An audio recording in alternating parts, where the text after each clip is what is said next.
Olá!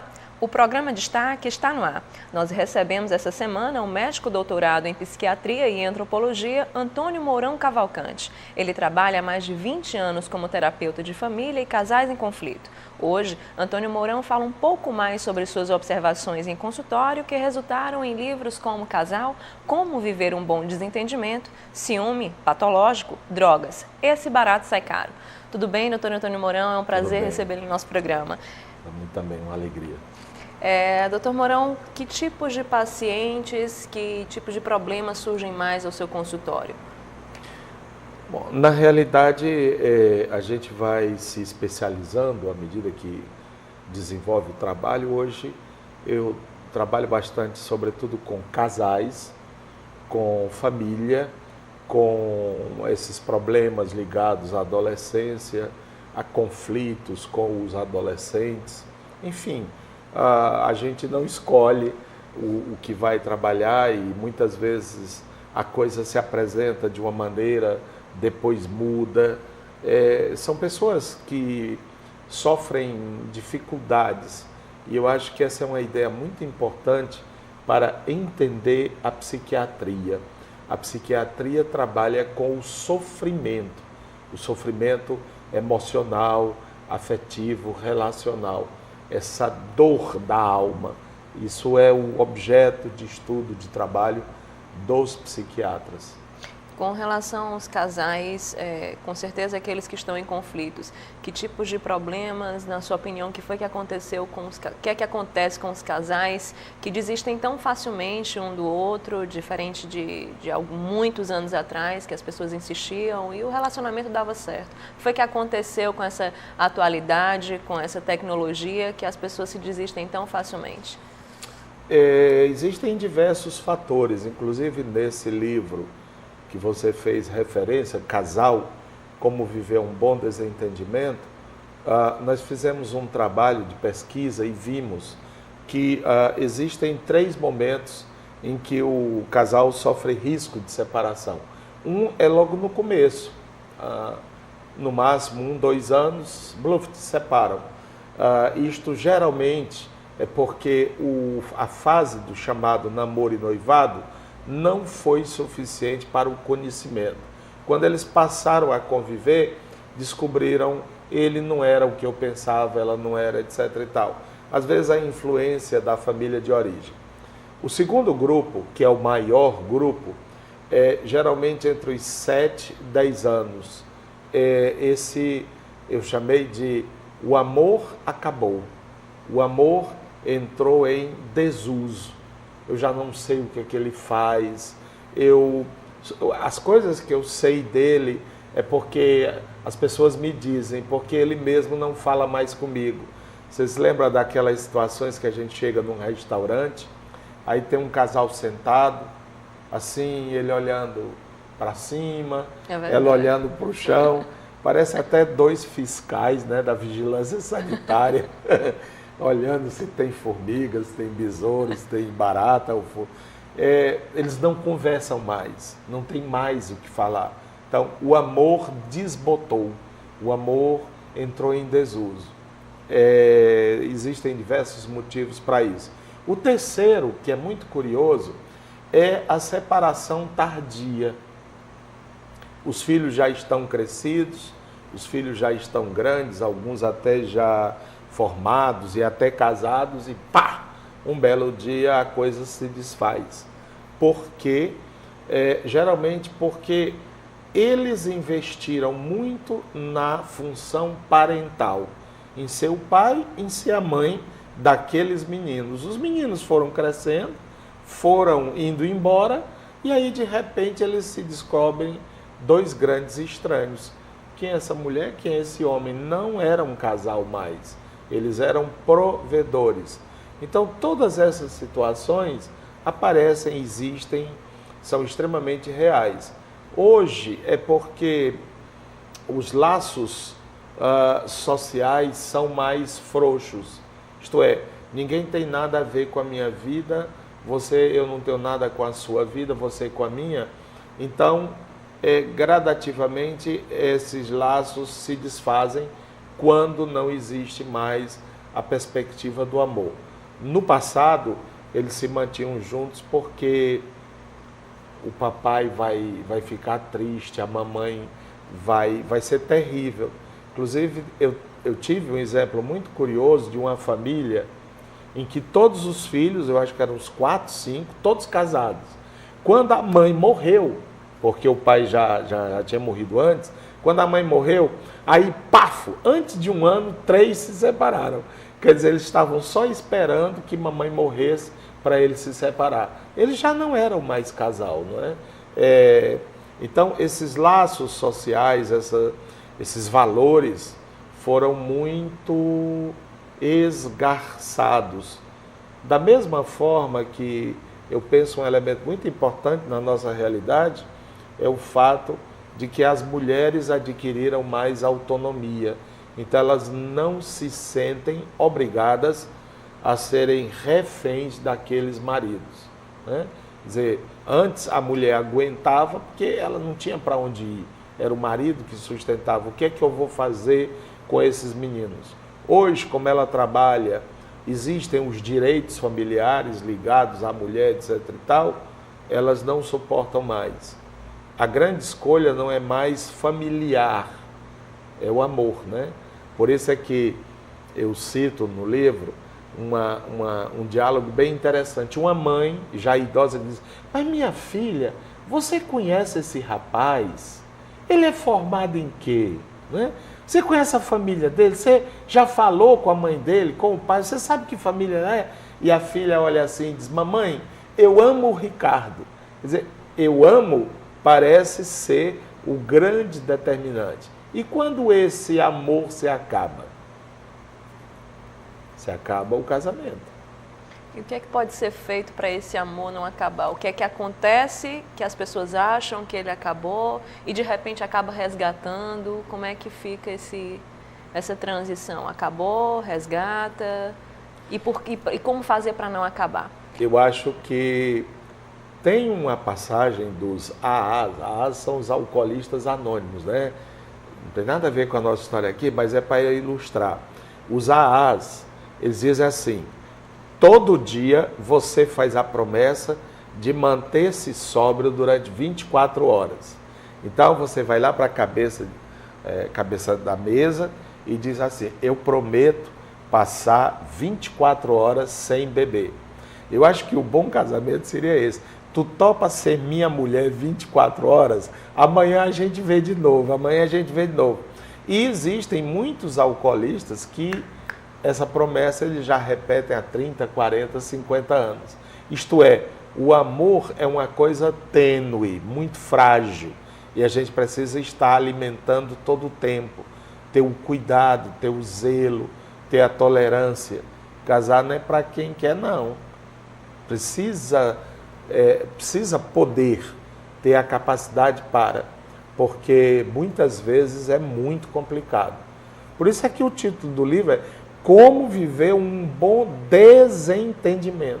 Não tem a menor chance de um casal viver em paz.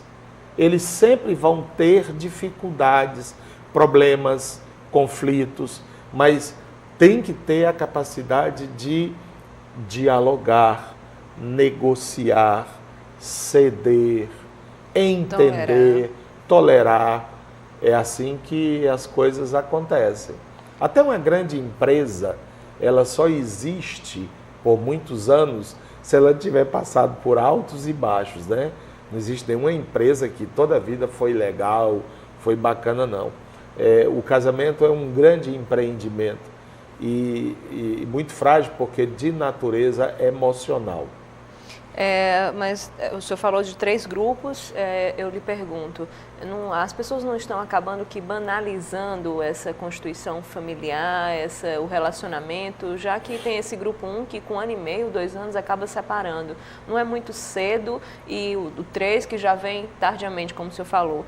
Então, não é uma forma de acabar banalizando, não é preciso que as pessoas acabem tentando um pouco mais, já que a gente acaba prometendo que é para a vida toda. E aí acaba esquecendo o que prometeu e já procura logo resolver e separar, como se fosse a pior pessoa do mundo.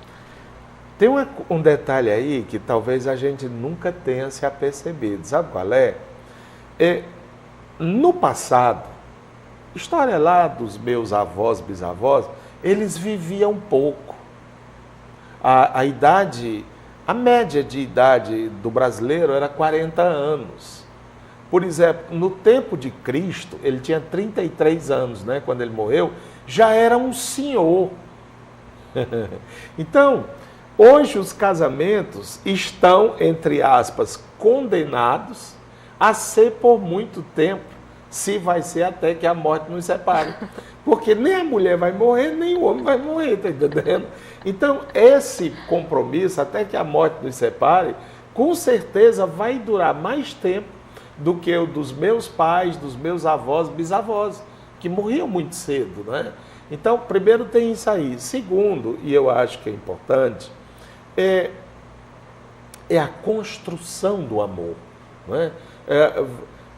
É muito importante que a gente entenda que essas coisas são assim mesmo, sabe? Eu não posso...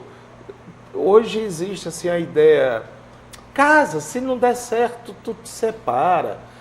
A justiça parece que agora está organizando para que as pessoas se separem pela internet.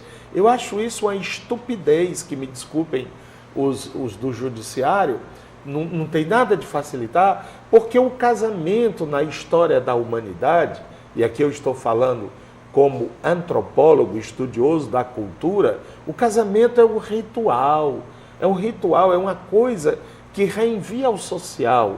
Os laços humanos começaram com o casamento, com a interdição do incesto. Eu não posso ficar com a minha irmã não pode ficar com meu pai, como é com os animais. Isto foi que gerou o social, né? Eu tenho que procurar alguém fora do meu clã, do meu grupo. Então, isso é uma coisa muito séria, que vem lá do oco, né? Do mais profundo, das cavernas da humanidade. Não pode ser banalizado pela internet. Está entendendo? Eu acho que tem que ter os rituais, tem que ter... Mas também a gente está pecando pelo outro excesso. Eu tenho percebido que para muitos noivos, o casamento, a cena do casamento é o fim. Aí gastam os tubos, né, na igreja, decoração de igreja, iluminação, no buffet, não sei o quê. E quando termina o the day after, né, o dia seguinte, aí vai, o que eu estou fazendo aqui, não é? Então, nem tanta banalização, nem tanto excesso. Nós vamos uma jornada, nós vamos um longo caminho. Tomara que a gente seja bons parceiros dessa viagem. E quem já fez uma longa viagem sabe que é uma grande aventura. Eu, por exemplo, tenho 35 anos de casado e com a mesma mulher, né? Se bem que eu acho que não seja, porque a gente vai mudando, né? E eu penso que é uma grande aventura, né? Um dia nós éramos jovens, nós tínhamos projetos de ter os filhos, de estudarmos. Hoje nós já estamos senescentes, para dizer que não estamos velhos, né? Os filhos já estão com filhos, temos netos, e a gente entender que foi uma longa viagem e que foi bom ter aquele parceiro, aquela companheira nessa viagem, nos momentos, e tem lá no juramento do casamento, né? Na alegria e na dor. Quer dizer, na cena do casamento, a coisa já é revelada. Na alegria e na dor. Portanto, no casamento não vai ser só alegria, não vai ser só do descartável. Eu tenho que ter a serenidade, a tolerância, o diálogo. E isso é que nos faz mais humanos, mais gente. O que me faz mais gente é eu sair de mim, eu entender que tem o outro, que pensa de outro jeito, que tem outros projetos, que tem outros sonhos. Então, como é que a gente vai conviver? Esse é o grande desafio. Mas, com certeza, no final do casamento, ou durante o casamento, a gente tem que ir se dando conta que está sendo bom estar contigo, porque estou crescendo. Né? Esse é um grande critério para a gente analisar casamento.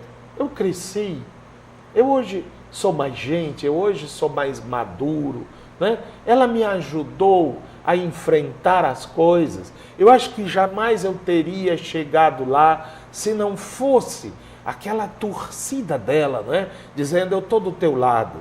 Então, essas coisas, é por isso que um dia Deus disse lá na Bíblia, né? Diz que Deus fez o mundo, as florestas, os mares, e ele fez o homem. Depois de algum tempo ele foi olhar o homem e viu que o homem estava meio triste, meio borocochô, meio não sei como. Ele disse, não é bom que o homem esteja só. Mergulhou no sono profundo, tirou a costela, fez a mulher. Fez a mulher para quê? Para ser essa companheira do homem. E é interessante que depois eles desobedeceram, né? História do fruto proibido. E Deus expulsa os dois, né? Expulsa os dois. E talvez, essa é a minha hipótese, os dois só sobreviveram porque eram dois. E porque estavam juntos e porque tinham essa parceria existencial. O senhor acredita que a fé casal, aqueles que estão... a questão da religião, a questão da fé em Deus pode ajudar em manter um casamento ou não? Ou pode isso só ser aparentemente fortalecer? Eu acho que a fé ajuda em tudo. A fé é uma espécie de super bonde, né? Que ela cola um bocado de coisa, sabe? A fé, ela é um instrumento, uma ferramenta, sei lá o quê, que o ser humano tem usado ao longo de sua história, não é? A religião, eu não diria a religião porque aí entra a parte institucional das igrejas, essa é outra coisa, eu estou falando da fé, não é? Ela é muito importante, ela gruda, ela cola muita coisa. E disciplina? Agora não é o puramente formal, quer dizer, a farda, a aparência. Não é aquele que está rezando, comungando, ou sei lá o que, indo ao culto, que é um grande homem de fé. Mas aquele, sabe, que é capaz de buscar dentro de si essa força que se renova, de estabelecer com o transcendente uma ligação. Essa é importante. E às vezes nem passa pela instituição, pela igreja, né?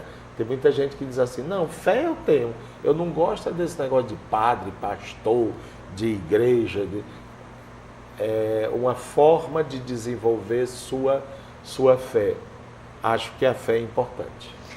Doutor Mourão, finalizando, vamos encerrar essa questão do casamento e outro problema que eu acho que com certeza deve chegar muito ao seu consultório, problemas de pais com filhos que usam drogas, como é que se dá esse processo?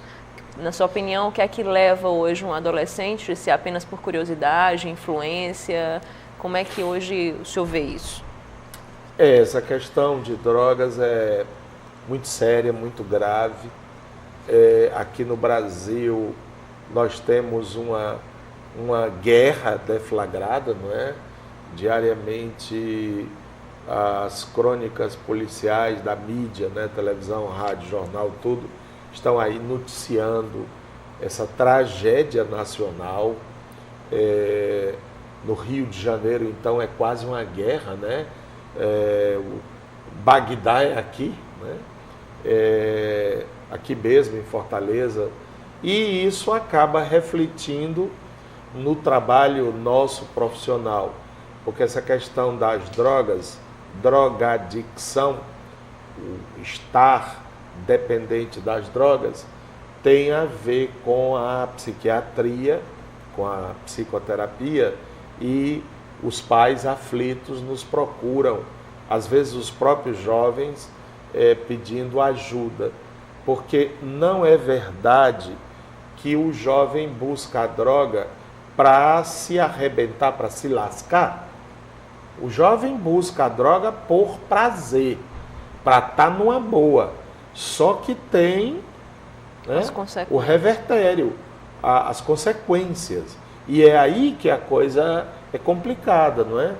Sobretudo agora que com o advento, o aparecimento aqui entre nós, dessa chamada pasta de coca, que é de cocaína, que é o crack. O crack é uma pedra, né, bruta da coca, e que eles fazem uso por inalação.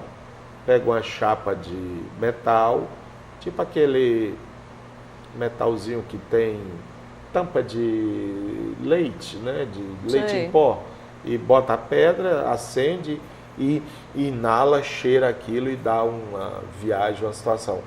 E é muito grave, está pegando os jovens de uma maneira inadvertida, porque aqui eu devo confessar, eu estou muito preocupado, porque nesse tal combate às drogas, em todo e qualquer país, em todo e qualquer profissional fala isso, existem 3 grandes eixos, que é o eixo do tratamento para aqueles jovens que já estão envolvidos com drogas, e nem sempre o tratamento é colocá-lo no hospital ou numa clínica, nem sempre, aliás, é até raro que seja assim, mas precisa de acompanhamento e tratamento. Segundo, a questão da repressão, que é não permitir que a droga seja oferecida ao jovem, vendida, produzida, armazenada, etc. Porém, o eixo principal é a prevenção. E pouco se fala no Brasil hoje em prevenção. O que é prevenção? Vem do latim prevenire. Venire significa chegar, vir. Antes, chegar antes. Então, antes que o jovem se envolva com drogas, antes que o jovem crie problemas por causa das drogas, vamos fazer um trabalho de prevenção. E isso não é feito. Você acha que falta política pública para isso? Muito. Inclusive foi criado um SENAD, que é um Serviço Nacional Antidrogas, que agora já tem outro nome, é ligado à Presidência da República, mas não funciona. Ninguém sabe nem da existência disso aí. Existia o Conselho Federal de Entorpecentes, pela lei, Conselho Estadual, Conselho Municipal, nada disso funciona. E isto tudo é prevenção. Vocês conhecem alguma escola, algum colégio, eu estou falando classe A, de Fortaleza, do Ceará, que fale essa questão de drogas para os jovens, que desenvolva algum projeto de prevenção? Nas escolas públicas a mesma coisa. Na sociedade, você já viu como é que chama? Um clipe? Tem uma publicidade, né? Do intervalo. Fala de tudo, fala da dengue, da gripe suína, da não sei o quê, de blá, blá, blá, blá. Nada sobre drogas. Se de repente colocasse um ator, droga, estou fora disso, seja jovem, né? um atleta aí que os jovens gostam tanto, eu sou exemplo porque eu estou fora dessa história de drogas, sei lá, mas não existe. Não existe porque até os próprios atores acabam se comprometendo às vezes e chega lá as notícias de que eles estão envolvidos com drogas, então poucos acho que dá para achar para poder fazer esse tipo de propaganda, nem até já chegaram até eles. Não, eu acho que tem muita gente que não tem nada a ver com isso, né? Os casos são raros ou excepcionais e tem mais. Não existe, eu acho que a gente cria um pouco em relação aos atores, artistas, esse pessoal da mídia, esse preconceito, né? De que, vixe, da televisão, então usa droga, não sei o quê. É verdade. Acho que não, porque para trabalhar tanto como vocês trabalham, tá entendendo? Fica complicado. Essas novelas que a gente vê com tanto glamour, mas aquilo ali é um dia inteiro de trabalho, né? Tendo que decorar texto, refaz a cena, faltou uma lâmpada, faltou não sei o quê. Mas Independente disso, você tem os atletas olímpicos, você tem, aliás, não é só estar dando conselho aos jovens, não, é sobretudo dando a oportunidade de que eles tenham vida, né? A criança praticar esportes, a criança gostar de música, um coral, de cinema. Sabe qual é o maior crime hoje no Brasil? É escola de um turno. O menino só vai de manhã ou só vai de tarde. Ele tinha que ir o dia inteiro, tempo integral. Essa afirmação de que a droga é um caminho sem volta, o senhor acredita que para muitos seja ou não? Tudo tem um processo de... A própria terapia, a droga, eu falo já a troca de drogas, que eu falo sair dessas drogas de crack para as drogas farmacêuticas, como é que é esse processo? Eu acho que a gente não pode nem ser tão dramático de dizer Triscou morreu, não é? Triscou está acabado. Como também não pode banalizar, ah, meu filho, é só um baseadozinho de maconha, tem problema não, tem, é grave, é sério, não só porque pode abrir as portas para outras drogas, e isso nem sempre é verificado em termos de pesquisa, isso não é verdade, né? O menino começou a fumar cigarro de tabaco, né? O cigarro comum, aí ele vai passar para a maconha, da maconha ele vai passar para não sei o quê. Isto não é verdade em termos científicos. É porque cada droga tem um efeito. Ninguém vai trocar, por exemplo, um baseado de maconha por uma carreira de cocaína, porque o efeito é diferente, não é? Agora, na realidade, a gente também tem que verificar que nem todo jovem que usa droga é drogado. Pode ter aquele menino que ele fez um uso experimental. Falam tanto, dizem tanto, que eu vou ver, vou experimentar. E no dia que ele estava nessa onda, paf, ele é pego pela Honda ou por não sei quem. Ele está ferrado, né? Porque, coitado, ele dali vai direto para uma clínica, vai não sei para onde e tal, o que é um absurdo, né? Como o outro que ainda mantém vínculos familiares, escolares, com aquele outro que criou com a droga uma relação fusional. Isto é, ele não pode viver sem a droga. Ou ele está arriado, ou ele está acordando, ele está atrás da droga, ele vai pegar qualquer coisa para arranjar, ou está se drogando, ou está arriado. Esse é o verdadeiramente dependente. Para esse tem...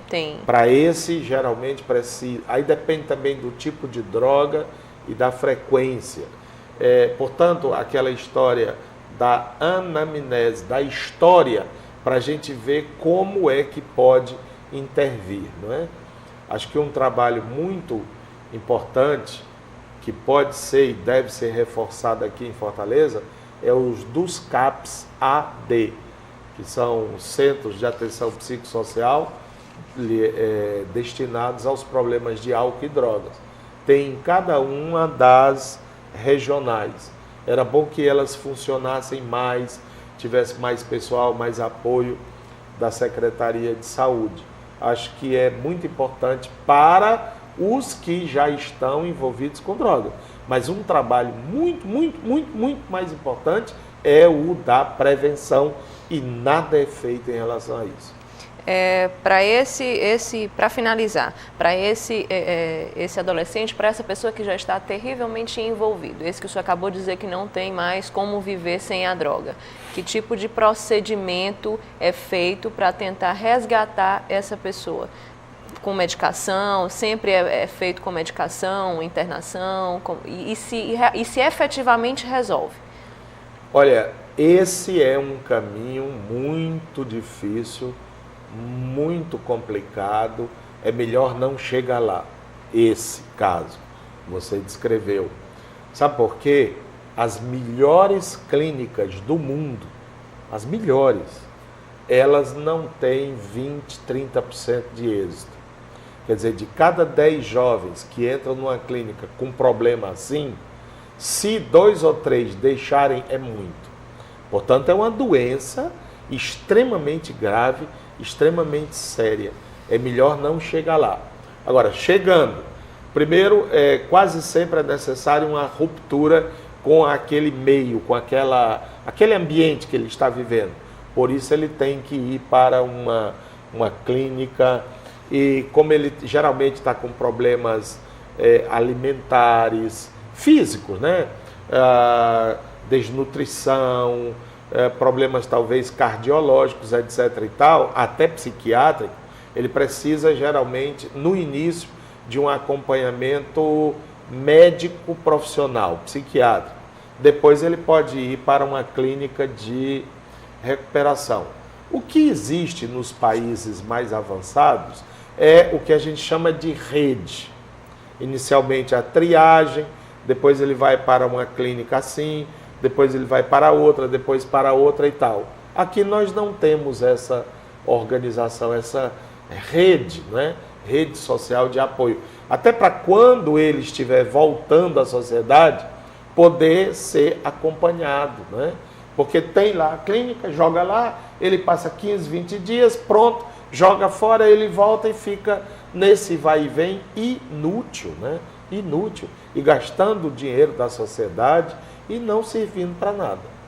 Portanto, tem que refazer essa política de assistência ao drogado, ou pela constituição dessa rede de apoio, como também a questão da prevenção. Isso para não falar da questão também da repressão, que envolve tanto as polícias como o Poder Judiciário.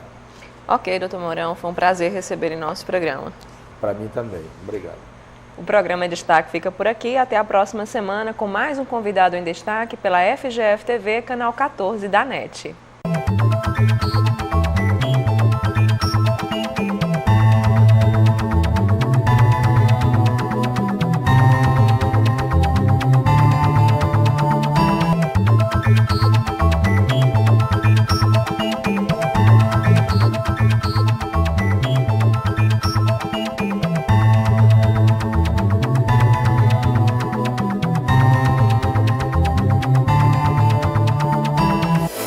Destaque, Apoio Cultural IDEC, Instituto de Desenvolvimento, Educação e Cultura do Ceará. FVJ, Faculdade Vale do Jaguaribe.